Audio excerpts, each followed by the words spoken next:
guys, today we're going to be talking about some more of linear motion and then continue that into projectile motions.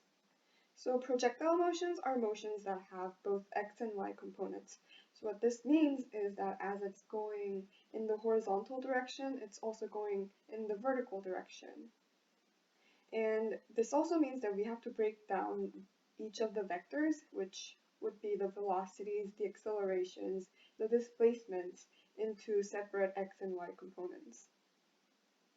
So if we're given a velocity v, we can find the x component of that by multiplying v with cosine theta, and we can find the y component of the velocity by multiplying v with sine theta.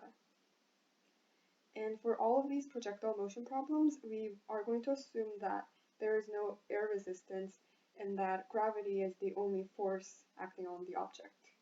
And since gravity is a force, it